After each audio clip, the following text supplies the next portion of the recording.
Romanos el capítulo 7 y el versículo 14. El apóstol San Pablo nos dice: porque sabemos que la ley es espiritual, mas yo soy carnal, vendido al pecado. Porque lo que hago no lo entiendo, pues no hago lo que quiero, sino lo que aborrezco, eso hago. Y si lo que no quiero, esto hago, apruebo que la ley es buena. De manera que ya no soy yo quien hace aquello, sino el pecado que mora en mí. Y yo sé que en mí, esto es en mi carne, no mora el bien. Porque el querer el bien está en mí, pero no el hacerlo. Porque no hago el bien que quiero, sino el mal que no quiero, eso hago. Y si hago lo que no quiero, ya no lo hago yo, sino el pecado que mora en mí. Así que queriendo yo hacer el bien, hallo esta ley, que el mal está en mí. Porque según el hombre interior me deleito en la ley de Dios, pero veo otra ley en mis miembros que se revela contra la ley de mi mente y que me lleva cautivo a la ley del pecado que está en mis miembros. Miserable de mí, ¿quién me librará de este cuerpo de muerte? Gracias doy a Dios por Jesucristo, Señor nuestro. Así que yo mismo con la mente sirvo a la ley de Dios, mas con la carne a la ley del pecado. Esta mañana volvemos al libro de Romanos, la epístola del apóstol San Pablo a los romanos. No habíamos continuado nuestros estudios de este libro porque teníamos que terminar otras series. También creo yo necesitábamos un descanso después de haber andado nadando en teología muy profunda. Y luego se atravesó Navidad, se atravesaron el Año Nuevo, el bautismo, otras actividades, y es hasta este punto que podemos volver al libro de Romanos. Y también hay otra razón, y tal vez sea la principal, es que yo quería terminar un libro sobre la doctrina del pecado. El libro lo escribió un puritano de nombre Juan Owen y trata sobre el pecado que mora en nosotros, que es precisamente el tema de Romanos 7 y lo que tenemos que estudiar en este pasaje que leímos. En este pasaje se nos explica que el pecado que mora en nosotros es la causa de que hagamos lo que no debemos de hacer, y hay esa fricción, esa batalla, esa frustración de que hacemos lo que no debemos de hacer y lo que no debemos de hacer lo hacemos. Ahora, ese tema entonces es súper crítico que entendamos todos los cristianos, especialmente aquellos que dudan de su salvación, aquellos que dudan que son cristianos porque fallan, pecan y hacen resoluciones de Año Nuevo y hacen resoluciones en la Santa Cena y vienen a orar y buscan el perdón de Dios y se arrepienten y otra vez caen en los mismos pecados. O sea, hay una gran frustración, una batalla en el cristiano sobre esto, y muchas veces esas personas creen: a lo mejor no soy salvo. Aún llegan a dudar de la Biblia, llegan a dudar de Dios. A lo mejor esto es mentira, esto es una faramaya, yo no debería estar aquí, estoy perdiendo mi tiempo. Es muy importante entonces que entendamos este pasaje. Y el libro que leí se extiende mucho sobre este tema. Es un clásico realmente. Los puritanos eran expertos en diagnosticar, en operar, en enterrarse, en profundizarse en el corazón de los cristianos para resolver sus enfermedades espirituales. Si saben inglés, se los recomiendo mucho. Es un libro bastante extenso, pero vale la pena estudiarlo. En español creo que hay unas versiones abreviadas. Ahora, como hace mucho que no estamos en Romanos, lo que haremos en esta mañana tan solamente es resumir lo que hemos visto de este libro para que así sea más fácil retomar nuestros estudios, volver, por así decirlo, al hilo de Romanos. Vamos a hacer sus estudios a vuelo de pájaro, y vuelo de pájaro muy rápido, comenzando desde el capítulo 1. Vamos en nuestras Biblias a Romanos, el capítulo 1. Cuando el apóstol Pablo escribió esta carta, este correo, él nunca había visitado la iglesia en Roma. Hay algunos que creen, no se imaginan, no sabían esto. Pero por lo que nos dice, sabemos que él nunca había estado ahí, nunca había visitado la iglesia. Y sí tenía unos amigos. De hecho, en el último capítulo leemos alguna lista de los amigos que tenía él en Roma, pero eran amigos que habían ido a vivirse a Roma, o hermanos de Roma que habían visitado Jerusalén, otras partes de Asia, y por eso los conocía el apóstol Pablo. Pero él nunca había estado en la capital del imperio. Y es por eso que en este primer capítulo de Romanos, después de presentarse, él ora, o mejor dicho, les dice a los romanos que él ha estado orando, rogando al Señor para que pudiera visitarlos. Vean conmigo el versículo 13. Pero no quiero, hermanos, que ignoréis que muchas veces me he propuesto ir a vosotros, pero hasta ahora he sido estorbado, para tener también entre vosotros algún fruto como entre los demás gentiles. A griegos y a no griegos, a sabios y a no sabios soy deudor. Así que en cuanto a mí, pronto estoy anunciados el evangelio también a vosotros que estáis en Roma. Y él había orado, había rogado por esto. Y quería ir a Roma, como se nos dice aquí, no para ir a dar una conferencia de profecía acerca del milenio, el anticristo, el 666. Él no quería ir a Roma a tener una conferencia de problemas familiares o problemas en la iglesia. Pablo no quería hacer eso. Pablo quería ir a Roma, nos dice, a anunciar el evangelio. Para Pablo lo principal era el evangelio. Y eso es lo que enfatiza en este libro, desde el primer versículo hasta los últimos versículos. El primer versículo dice: Pablo, siervo de Jesucristo, llamado a ser apóstol, apartado para el evangelio de Dios. Y nos explica de qué se trata eso. Y vean el capítulo 16, el último capítulo de Romanos. Él les dice en el versículo 25, Romanos capítulo 16 y en el versículo 25, al final, esta es la doxología, la bendición se despide: y el que puede confirmaros según mi evangelio, la predicación de Jesucristo según la revelación del misterio que ha sido mantenido oculto desde tiempos eternos, pero que ha sido manifestado ahora, y que por las escrituras de los profetas, según el mandamiento de Dios eterno, se ha dado a conocer a todas las gentes para que obedezcan a la fe. Al único y sabio Dios sea gloria mediante Jesucristo para siempre. Amén. Y de eso se trata el evangelio. Y eso es lo que enfatiza el apóstol desde el principio hasta el final de su carta. Porque el evangelio para el apóstol y para los cristianos es el corazón de todo. Es lo que nos energiza, es lo que nos motiva, es lo que nos consuela. El evangelio, como nos dice después, es el poder de Dios para salvación. Pero también nos dice es el poder de Dios para nuestra transformación. Muy importante entonces para el apóstol y la Roma, y lo que quiere es ir a anunciar el evangelio en la capital del imperio. Él sabía y se podía imaginar ahí en la iglesia en Roma, había una viuda muy pobre con muchos problemas y muchas dificultades. Pero sabía que esa viuda iba a consolarse escuchando de la promesa del evangelio, que si Dios no escatimó ni a su propio hijo, sino que lo entregó por todos nosotros, ¿cómo no nos dará con él todas las cosas? Se imaginaba ahí a un anciano en la iglesia en Roma con problemas y de remordimientos, y pensaba lo que había hecho en su juventud. A lo mejor había trabajado en el Coliseo y había echado a cristianos al circo, los leones y tenía esos remordimientos, se sentía tan mal por los pecados que había cometido de inmoralidad en su juventud. Pero Pablo sabía que ese hermano tenía que escuchar la promesa del evangelio. ¿Quién es el que condenará?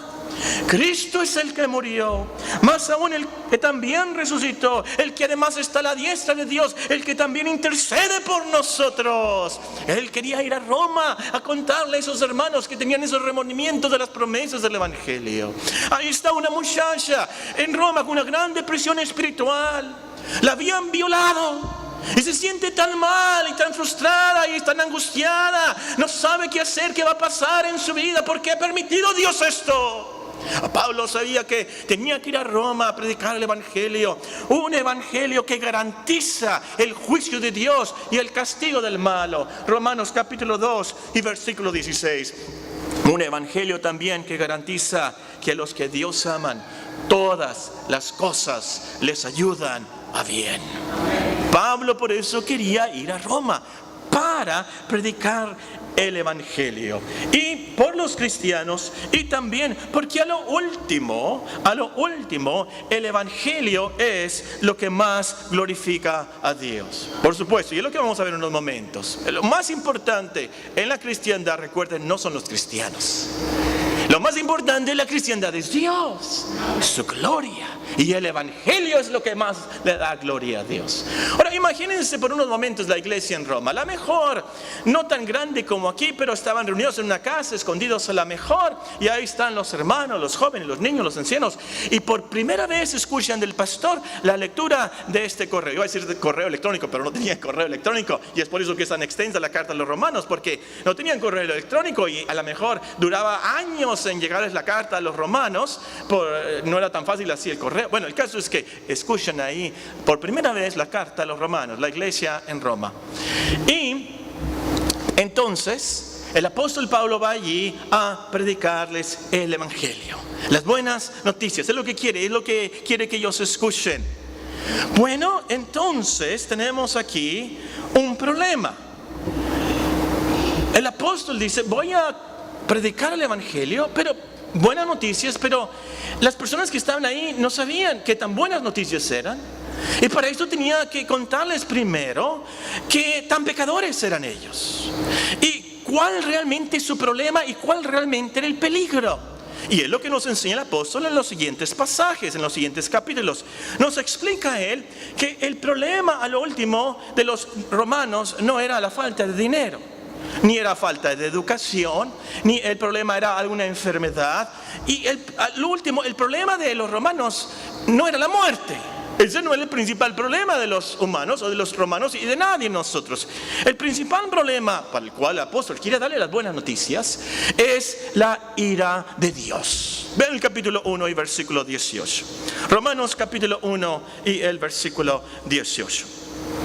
Porque la ira de Dios se revela desde el cielo contra toda impiedad, injusticia de los hombres que detienen con injusticia la verdad. El problema es un problema de la ira de Dios. Capítulo 2 y versículo 5.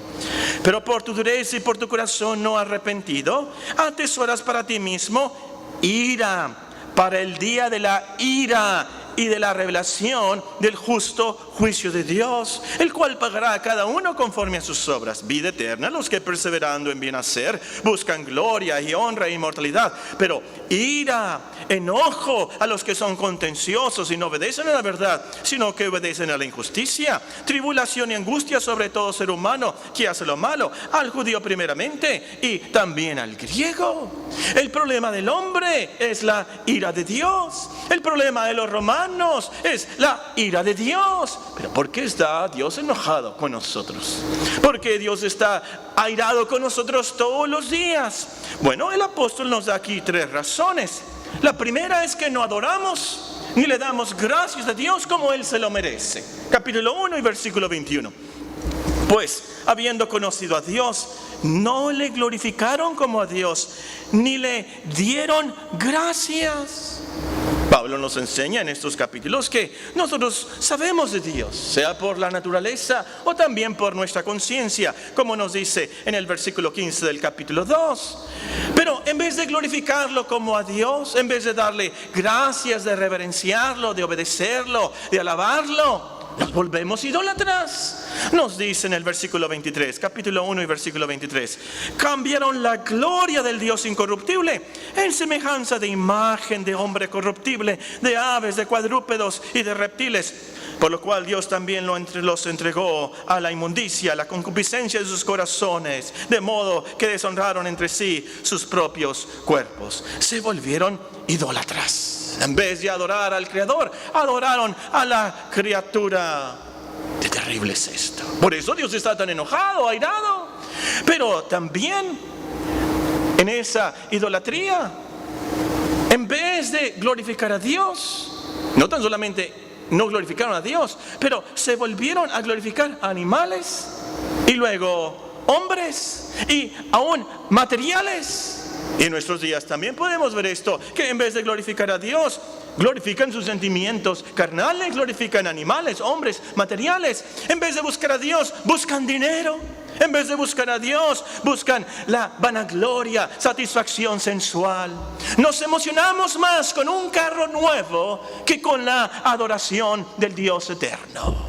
En vez de obedecer a Dios, obedecemos nuestros deseos carnales, nuestras concupiscencias. Entonces, es por eso que Dios está tan airado. En primer lugar, porque no lo adoramos ni le damos gracias como debemos. Que eso nos lleva a la idolatría, eso es en segundo lugar. Pero en tercer lugar, Dios está tan airado con nosotros por el pecado, la maldad, la corrupción de nuestras vidas. Muy enojado porque hemos desobedecido su ley, hemos desobedecido sus mandamientos. Y el apóstol aquí especifica, da una lista de pecadores para que sepamos de qué está hablando.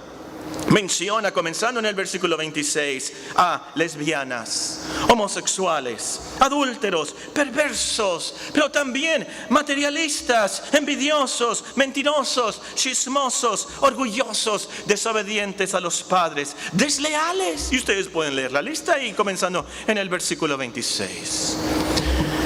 Después de terminar la lista, el apóstol nos recuerda que hay un juicio y Dios juzgará a todos. Y nos advierte, nadie se puede escapar de este juicio. Un juicio que es justo y que será imparcial.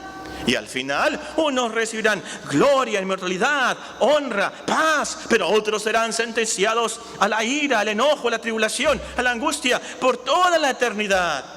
Y las buenas noticias del Evangelio son que hay una solución a esta ira de Dios. Hay una solución, hay salvación del juicio venidero. Los pecadores pueden estar seguros que van a poder presentarse ante el juicio de Dios y van a ser perdonados. Porque Dios les va a dar de su justicia. Dios los va a revestir de justicia y santidad, como dice el himno. Que en el Evangelio entonces se revela la justicia de Dios. Cómo es que nos perdona y nos declara justo al final. Y así entonces le vamos a glorificar en nuestras vidas y por toda la eternidad. Ahí están los hermanos escuchando esto. Y entre la congregación están unos judíos. Sí, ellos escuchan la lista de los pecados tan horribles de ahí del capítulo 1 y el juicio de Dios. Y en la congregación ahí están unos judíos que dicen, amén hermano, amén hermano. Como dicen en Panamá, dígales hermano, dígales, predíqueles. Pensando ellos que el apóstol se refería nada más a los gentiles, a los que no eran judíos, porque ellos no tenían la ley de Dios, ellos no tenían el Torah, ellos los gentiles eran idólatras, pero los judíos no. Los romanos inmorales, pero los judíos no los podían soportar. Había griegos ladrones, pero ellos no hurtaban ni una uva del mercado municipal de ahí, de Roma. Ahora, el apóstol sabía de esa actitud de los judíos y que se gloriaban mucho de la ley, como nos dice ahí en el versículo 17 del capítulo 2. Y entonces les escribe a los judíos un paréntesis aquí del versículo 17 al capítulo 3 y el versículo 20. Les comprueba a los judíos, todos somos pecadores. No tan solamente los gentiles, los judíos también. No hay justo ni aún uno. Les enseña que todos estamos bajo pecado. Todos estamos bajo la ira de Dios. Todos vamos al justo juicio de Dios. Y va a ser imparcial. Judíos y gentiles también. Y les explica entonces, la ley no les fue dada para salvarnos del pecado. La ley fue dada para que sepamos qué tan pecadores somos, qué tan santo es Dios y qué tanto merecemos ser castigados. Y es por eso que dice en el versículo 19, Romanos 3, 19. Pero sabemos que todo lo que la ley dice, lo dicen los que están bajo la ley, para que toda boca se cierre y todo el mundo quede bajo el juicio de Dios. Ya que por las obras de la ley ningún ser humano será justificado delante de él, porque por medio de la ley es el conocimiento del pecado. Y el apóstol se extendió en este punto porque todos somos tan orgullosos, somos tan soberbios. Nosotros queremos, como los judíos, ser salvos por las cosas, por las ceremonias que hacemos. Queremos llegar al cielo por nuestros propios esfuerzos. Nosotros creemos, Dios nos va a aceptar por ciertos sís y ciertos nos que nosotros cumplimos. Por ejemplo, yo no tomo, yo no fumo, yo no me drogo, yo no voy a los antros, yo no escucho el rock, no, yo no le pego a mi mujer, no, pero yo sí vengo a la iglesia, yo sí me bautizo, yo sí leo la Biblia, yo sí me lavo los dientes 3 veces al día, Dios me va a recibir, yo sí soy bueno. Y esa es la actitud de los judíos y también de muchos de nosotros. Creemos y queremos y de alguna manera yo me voy a salvar. Yo voy a cumplir Yo voy a hacer cosas para que Dios me reciba a mí. Pero hermanos, lo que nos enseña aquí el apóstol es que ni judíos ni cristianos vamos a ser recibidos por las cosas que hacemos, de ninguna manera. No podemos salvarnos por las buenas obras de la ley mosaica, ni las buenas obras de la ley fundamentalista, ni las buenas obras de la ley católica, ni las buenas obras de la ley budista. No podemos ser salvos por las obras de ninguna ley, en lo absoluto. Es lo que nos enseña aquí el apóstol. Y terminando ese paréntesis, especialmente los judíos, el apóstol entonces sí explota con las buenas noticias. ¿Cómo es que Dios nos perdona entonces? ¿Cómo es que Dios nos puede perdonar de tanta maldad? ¿Cómo puede Dios declarar justa a una lesbiana? ¿Cómo puede Dios declarar justo a un ladrón, a un mentiroso, a un desobediente a sus padres? ¿Cómo? No es por la ley. Entonces, ¿cómo? Versículo 21, Romanos 3. Pero ahora, aparte de la ley, se ha manifestado la justicia de Dios, testificada por la ley y por los profetas, la justicia de Dios por medio de la fe en Jesucristo, para todos los que creen en Él, porque no hay diferencia. Por cuanto todos pecaron, están destituidos de la gloria de Dios, pero siendo justificados gratuitamente por su gracia, mediante la redención que es en Cristo Jesús, a quien Dios puso como propiciación por medio de la fe en su sangre, para manifestar su justicia, a causa de haber pasado por alto en su paciencia y los pecados pasados, con la mira de manifestar en este tiempo su justicia, a fin de que Él sea el justo y el que justifica al que es de la fe de Jesús. ¿Cómo se calma la ira de Dios contra nosotros? ¿Cómo es que Dios nos puede perdonar? Dios sacrificó a su Hijo, a su propio Hijo unigénito, el gran amado. Dios nos perdona, nos justifica entonces por la vida y la muerte de Cristo. Esas son las buenas noticias. Y qué buenas noticias, qué excelentes noticias, que esto es gratis. Gratuitamente nos dice el texto, por pura gracia, por pura misericordia. Nosotros no lo merecemos. Es por eso entonces que lo tenemos que recibir por fe, no por nuestra buena conducta, no por limosnas o algo que hagamos nosotros, no por nuestra obediencia y los mandamientos o por cualquier otra cosa así, sino por fe. Si fuera por obras, entonces ya no fuera por gracia.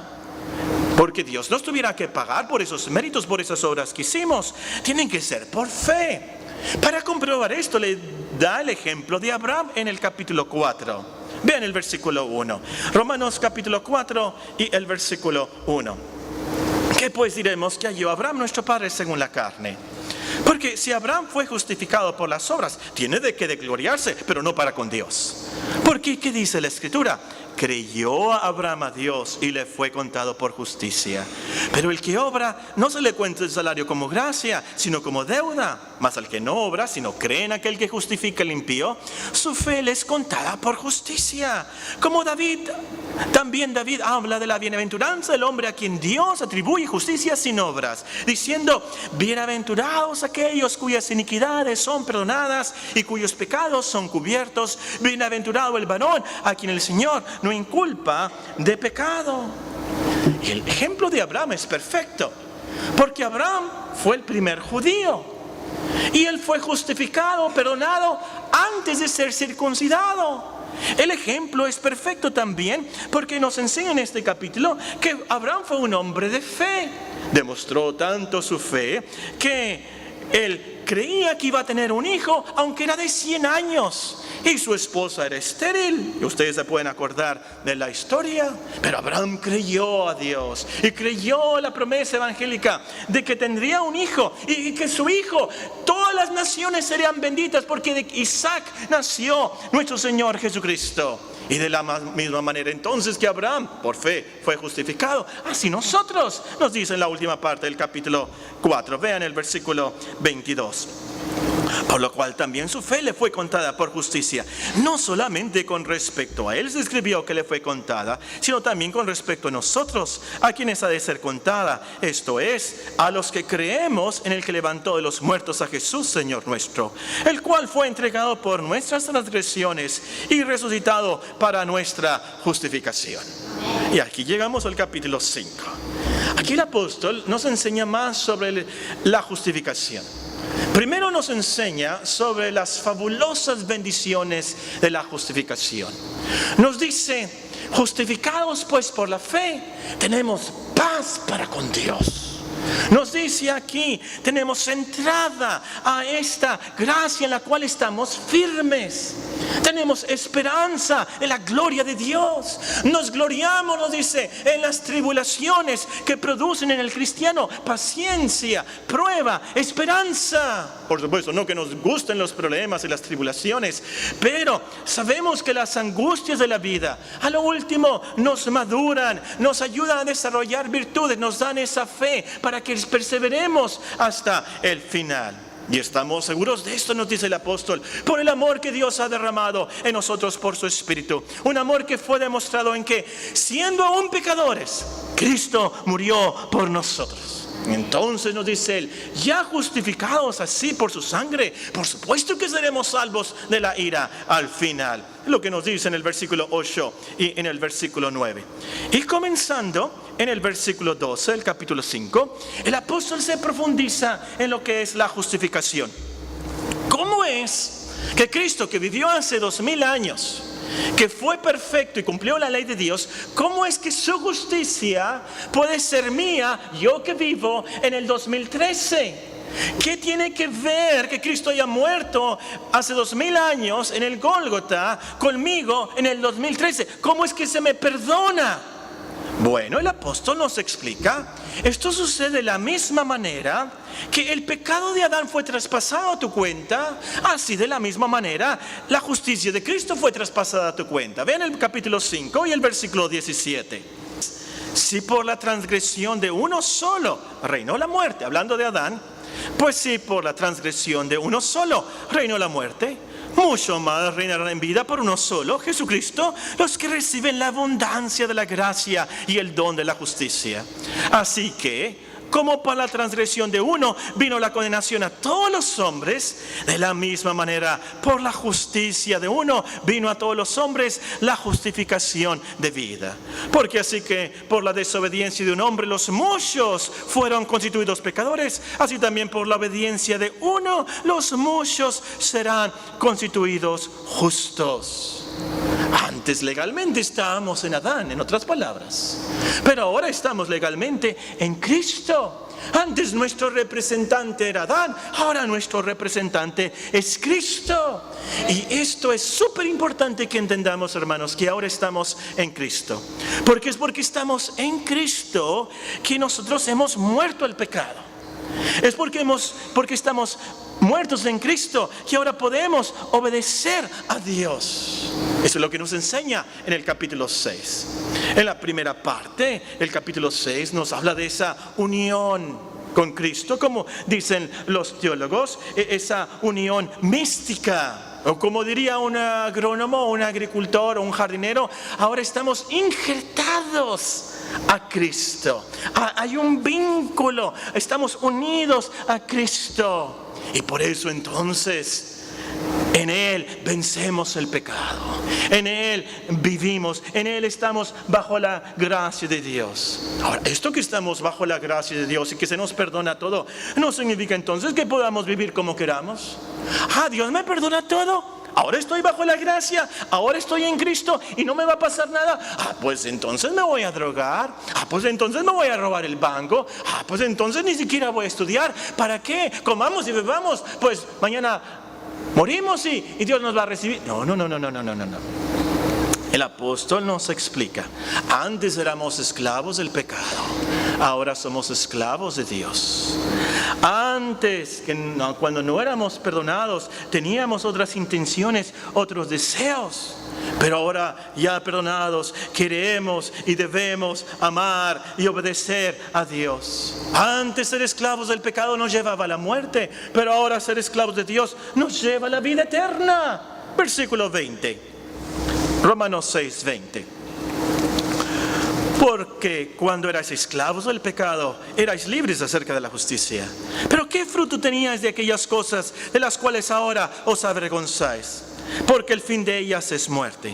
Mas ahora que habéis sido libertados del pecado, hechos siervos de Dios, tenéis por vuestro fruto la santificación y como fin la vida eterna. Porque la paga del pecado es muerte, mas la dádiva de Dios es vida eterna en Cristo Jesús, Señor nuestro. El sueldo que te paga el pecado es muerte, mas el don, el regalo, la dádiva de Dios es vida eterna en Cristo Jesús. En la primera parte del capítulo 7, el apóstol usa otro ejemplo. Ahora es el ejemplo del matrimonio. Y nos explica aquí, nos ilustra, que ya como en Cristo hemos muerto a la ley, entonces la ley ya no nos puede condenar. Vean el ejemplo que usa aquí, el ejemplo del matrimonio, ustedes lo pueden leerlo. Nos dice en el versículo 4, así también vosotros. Bueno, voy a comenzar a leer en el versículo 1. ¿Acaso ignoráis, hermanos? Pues hablo con los que conocen la ley, que la ley se enseñorea del hombre, entre tanto que éste vive. Porque la mujer casada está sujeta por la ley al marido mientras éste vive. Pero si el marido muere, ella queda libre de la ley del marido. Así que si en vida el marido se uniere a otro varón, será llamada adúltera. Pero si su marido muriere, es libre de esa ley. De tal manera que si se uniere a otro marido, no será adúltera. Así también vosotros, hermanos míos, habéis muerto la ley mediante el cuerpo de Cristo, para que seáis de otro, del que resucitó de los muertos, a fin de que llevemos fruto para Dios. Entonces, no somos salvos por obedecer las buenas obras de la ley. No. No podemos de hecho obedecer la ley, porque somos débiles de nacimiento, somos pecadores, fallamos, no somos justificados de la ley, por la ley. Y la ley no nos puede dar la energía espiritual que necesitamos para obedecer a Dios. Entonces, la pregunta lógica es: ¿de qué sirve la ley? La ley no nos salva, la ley no nos ayuda, la ley nos condena nada más. Entonces, ¿la ley es algo malo, es algo pecaminoso? ¿De qué sirve la ley? Pues lo que contesta el apóstol Pablo, comenzando aquí en el versículo 7 del capítulo 7. Nos enseña, a lo último, la ley es santa, justa y buena. El problema somos nosotros. El problema es que el pecado que mora en nosotros produce más pecados, aún en los creyentes. Por eso leemos el capítulo 7 y versículo 7, véanlo. ¿Qué diremos pues? ¿La ley es pecado? En ninguna manera. Pero yo no conocí el pecado sino por la ley, porque tampoco conociera la codicia si la ley no dijera: no codiciarás. Mas el pecado, tomando ocasión por el mandamiento, produjo en mí toda codicia, porque sin la ley el pecado está muerto. Y yo sin la ley vivía en un tiempo, pero venido el mandamiento, el pecado revivió y yo morí. Y hallé que el mismo mandamiento que era para vida, a mí me resultó para muerte. Porque el pecado, tomando ocasión por el mandamiento, me engañó y por él me mató. De manera que la ley a la verdad es santa y el mandamiento es santo, justo y bueno. Bueno, luego lo que es bueno vino a ser muerte para mí. En ninguna manera, sino el pecado, para mostrarse pecado, produjo en mí la muerte por medio de lo que es bueno, a fin de que por el mandamiento el pecado llegase a ser sobremanera pecaminoso. Porque sabemos que la ley es espiritual, mas yo soy carnal, vendido al pecado. ¿Por qué? Lo que hago no lo entiendo, porque no hago lo que quiero, sino lo que aborrezco, eso hago. Y aquí nos quedamos. Y la solución nos va a dar el apóstol. No quiero que se vayan sin la solución. La solución está en el Evangelio.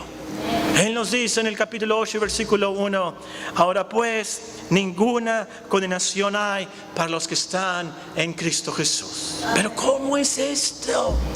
Versículo 3: porque lo que era imposible para la ley, por cuanto era débil por la carne, nuestra carne por supuesto, Dios, enviando a su Hijo en semejanza de carne de pecado, y a causa del pecado, condenó al pecado en la carne, para que la justicia de la ley se cumpliese en nosotros. Es por eso que nos puede dar de su justicia.